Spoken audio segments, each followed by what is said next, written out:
अब हमारे पास जो हक्कल रूल को टेस्ट करने का पहला मॉलिक्यूल है वो है साइक्लोप्रोपीन।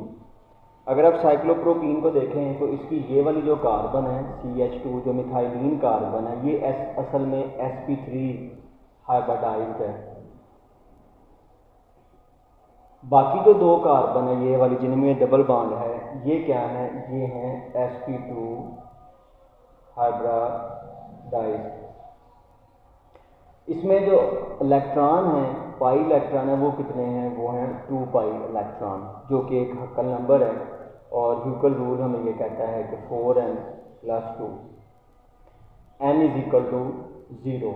तो ये क्या है 4 × 0 + 2 = 2। तो 2 जो है ये एक ह्यूकल नंबर है, इसमें 2 पाई इलेक्ट्रॉन हैं, लेकिन वजह क्या है कि इसकी ये वाली जो कार्बन है जो मिथाइलिन कार्बन है ये sp3 हाइब्रिडाइज्ड है। क्योंकि ये हक्कल रूल को फॉलो कर रहा है 2 पाई इलेक्ट्रॉन इसमें हैं, इसलिए हम इसको क्या डिक्लेयर करेंगे, हम इसको डिक्लेयर करेंगे नॉन एरोमेटिक। इसको एंटी एरोमेटिक नहीं कहेंगे क्योंकि ये हक्कल रूल को तो फॉलो कर रहा है, लेकिन बाय डिफ़ॉल्ट इसकी एक कार्बन जो है वो sp3 हाइब्रिडाइज्ड sp2 ने। अब इसके कुछ आइन जो है वो बना के देख लेते हैं, केटाइन और एनाइन बना के देख लेते हैं। फॉर एग्जांपल अगर हम इसका केटाइन बनाएं, केटाइन कैसे बनेगा, केटाइन बनेगा अगर हम यहाँ से एक बॉन्ड इसका कम कर दें, कार्बन जो है इसके 3 बॉन्ड रह जाएं, तो ये केटाइनिक कार्बन। अभी जो केटाइनिक कार्बन है ये sp3 की बजाय क्या है, अब ये sp2 हाइब्रिडाइज्ड है। क्यों, इसका जो एक p ऑर्बिटल है अब ये वेकेंट है, तो इसके पास p ऑर्बिटल आ गया जो कि वेकेंट है।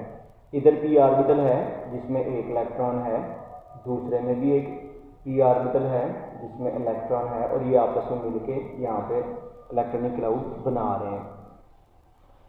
अब इसकी ये वाली जो कंडीशन है ना sp3 वाली, ये तो ख़त्म होगी, ये sp2 हाइब्रिडाइज्ड है, ये भी इसमें sp2 हाइब्रिडाइज्ड है, और इसमें अब रेजोनेंस हो सकती है, इसमें डीलोकलाइजेशन हो सकती है। किस तरह से कि आप ऐसा कर सकते हैं कि पॉजिटिव चार्ज इधर लिख दें, डबल बॉन्ड इस तरह से लिख दें। इसमें हम ये भी कर सकते हैं कि पॉजिटिव चार्ज यहाँ पे चला जाए, डबल बॉन्ड जो है वो यहाँ पे आ जाए। तो 2 पाई इलेक्ट्रॉन है और ये केटाइन है। तो जो साइक्लोप्रोपीन का केटाइन है ये वाला, ये क्या फिर होगा, ये होगा एरोमेटिक, ये अच्छा खासा जो है वो स्टेबल होगा। अच्छा, स्टेबिलिटी को आप ना MOT से भी जस्टिफाई कर सकते हैं कि मॉलिक्यूलर ऑर्बिटल अगर डायग्राम बनाई जाए, ये मॉलिक्यूलर ऑर्बिटल डायग्राम है, तो साइक्लोप्रोपीन में ना 2 p ऑर्बिटल थे, तीसरा तो था ही नहीं, वो तो sp3 वाला था।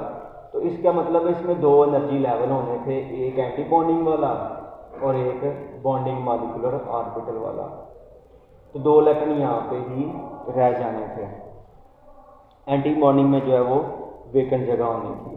केटाइन में भी यही है कि केटाइन जो है उसमें भी यही वाली एनर्जी डायग्राम बनेगी। तो बॉन्डिंग में 2 इलेक्ट्रॉन है, इसलिए जो केटाइन है वो क्या है, वो एरोमेटिक है। अच्छा, अब अगर आप एनाइन की बात कर लें, यहाँ पे आप नेगेटिव चार्ज लिख दें, यानी कि ये वाली जो कार्बन है इसके ऊपर इलेक्ट्रॉन जो है वो नेगेटिव चार्ज इसमें मौजूद है, यहाँ पे 2 इलेक्ट्रॉन जो है वो मौजूद हैं। अब क्या होगा, अब आपका हक्कल रूल ही फॉलो नहीं होगा। अब यहाँ पे इस रिंग में, इस मॉलिक्यूल में कितने इलेक्ट्रॉन होंगे, 2 ये वाले और 2 ये वाले, 4। अब इसमें 4 पाई इलेक्ट्रॉन आ गए, और 4 पाई जो इलेक्ट्रॉन हैं ये एक हक्कल नंबर नहीं है, तो ये ह्यूकल रूल को फॉलो नहीं कर रहा। तो जो एनाइन है वो क्या होगा, वो होगा एंटी एरोमेटिक। तो ये हमारे पास है जी एंटी एरोमेटिक। इसमें एक तीसरा केस भी होता है रेडिकल वाला, इसकी डायग्राम भी अगर आप देखें तो इसमें 2 इलेक्ट्रॉन यहाँ पे आ जाएंगे, क्योंकि टोटल 4 इलेक्ट्रॉन है, और इसमें अब 3 ऑर्बिटल वाला केस है। अगर आप बनाएंगे तो नॉन बॉन्डिंग वाला केस भी यहाँ पे बना लेते हैं, तो नॉन बॉन्डिंग में भी 2 इलेक्ट्रॉन आ जाएंगे, तो ये हाईली अनस्टेबल होगा। अब अगर आप फ्री रेडिकल की बात करें तो यहाँ पे सिर्फ एक ही इलेक्ट्रॉन जो है वो मौजूद है, ये फ्री रेडिकल की शक्ल में यहाँ पे मौजूद है, तो इसके पास कितने इलेक्ट्रॉन होंगे, 3 पाई इलेक्ट्रॉन। ये भी एक नॉन ह्यूकल नंबर है, तो ये भी क्या होगा, ये भी एंटी एरोमेटिक होगा। इसके नॉन बॉन्डिंग में यहाँ पे एक इलेक्ट्रॉन जो है वो आएगा। तो ये साइक्लोप्रोपीन, उसका केटाइन, उसका एनाइन और उसका फ्री रेडिकल, तो सिर्फ क्या है, केटाइन जो है वो एरोमेटिक है, बाकी सारी जो चीज़ें हैं वो क्या हैं, वो नॉन एरोमेटिक हैं।